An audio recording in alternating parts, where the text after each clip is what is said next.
Hi viewers, welcome to స్వదేశీ kitchen. ఈరోజు అయితే నేను మీకు ఒక మంచి మిక్స్డ్ వెజ్ కర్రీ అండి, అదే చిక్కుడుకాయ బంగాళదుంప కర్రీ. ఓకే, అది ఎలా చేసుకోవాలో చూసేద్దానండి. Let's go and start the process. ఈ చిక్కుడుకాయ బంగాళదుంప కర్రీ కోసం ముందుగా ఒక 1/2 కేజీ చిక్కుడుకాయలు మొత్తం ముందు వెనక తోలు తీసేసుకొని, అలాగే సైడ్ ఉన్న పీచు కూడా తీసేసుకొని ముక్కలు కట్ చేసుకొని సాల్ట్ వాటర్లో వేసుకున్నానండి. అలాగే బంగాళదుంప, ఇది మన ఇష్టం, కాంబినేషన్ ఎక్కువ కావాలంటే కొద్దిగా ఎక్కువ వేసుకోవటం, లేదంటే లేదు.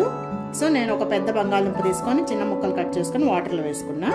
ఒక పెద్ద ఉల్లిపాయ, 2 పచ్చిమిర్చి ముక్కలు. దీన్ని ఎలా తయారు చేసుకోవాలో చూపిస్తారండి. Let's go. సో స్టవ్ వెలిగించుకొని కుక్కర్ పెట్టుకున్నానండి. దాంట్లో ఒక 2 టేబుల్ స్పూన్స్ ఆయిల్ వేసుకున్నాను. ఈ ఆయిల్ కాగిన వెంటనే మనం కట్ చేసి పెట్టుకున్న ఉల్లిపాయ, పచ్చిమిర్చి ముక్కలు వేసుకొని బాగా దోరగా వేయించుకోవాలి.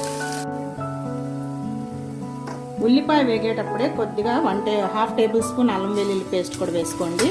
పచ్చి వాసన పోయే వరకు దాన్ని కూడా వేపేసుకొని, అలాగే దీంట్లోనే మనం కొద్దిగా సాల్ట్, పసుపు కూడా వేసుకుందాము.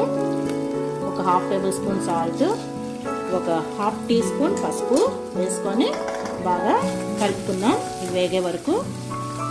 సో ఇవి వేగిన వెంటనే మనం కట్ చేసి పెట్టుకున్న చిక్కుడుకాయ ముక్కలు ఆ వాటర్ తీసేసి దీనిలో వేసేసుకుందాం. సో చిక్కుడుకాయ ముక్కలు వేసుకున్నానండి. దాని మొత్తం వాటర్ తీసేసి వేసుకోండి. బాగా ఒకసారి అడుగు నుంచి కలియబెట్టుకోండి.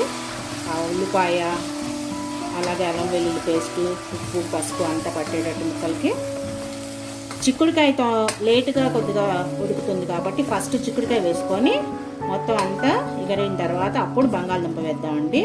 ముందే బంగాళదుంప దీంతో పాటు వేసేస్తే పేస్ట్ లాగా అయిపోతుంది. సో చిక్కుడుకాయ ఆయిల్లో ఒక 2 మినిట్స్ వేగినాయి అండి. ఇప్పుడు దీంట్లో మనం కట్ చేసి పెట్టుకున్న బంగాళదుంప ముక్కలు నీరు వార్చేసి వేసేద్దాం. ఇది కూడా మొత్తం ఒకసారి కలుపుకుని ఇప్పుడు దీంట్లో మనం కారం, ధనియా పౌడర్ ఒకసారి తిప్పుకున్న తర్వాత 1 టేబుల్ స్పూన్ కారం, 1/2 టేబుల్ స్పూన్ ధనియా పౌడర్ వేసేసి మొత్తం ముక్కలన్నిటికీ పట్టించండి.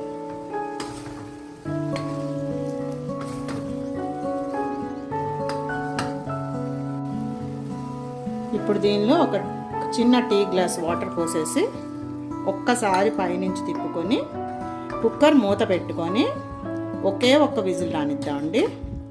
ఒక్క విజిల్కి చక్కగా ముక్కలన్నీ ఉడికిపోతాయి మనకి.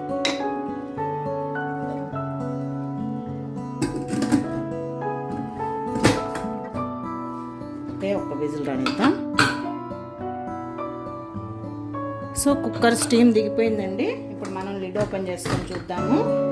చూసారా ఎంత బాగా వచ్చిందో కర్రీ. సో ఇప్పుడు ఒక్కసారి స్టవ్ ఆన్ చేసుకొని సిమ్లో పెట్టుకుందాం.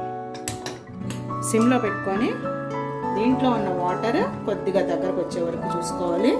సో ఒక 1/2 టేబుల్ స్పూన్ గరం మసాలా వేసేయండి ఫైనల్గా. అలాగే కొత్తిమీరతో గార్నిష్ చేసేసేయండి. సో ఎంతో టేస్టీ అయిన బంగాళదుంప చిక్కుడుకాయ mix veg curry ready. So friends, ఈ బంగాళదుంప చిక్కుడుకాయ గ్రేవీ కర్రీని ఇలా సర్వ్ చేసుకోండి. ఇది ఎంతో మంచి డిష్ అండి, ఆరోగ్యకరమైన డిష్. మీరు కూడా ట్రై చేయండి.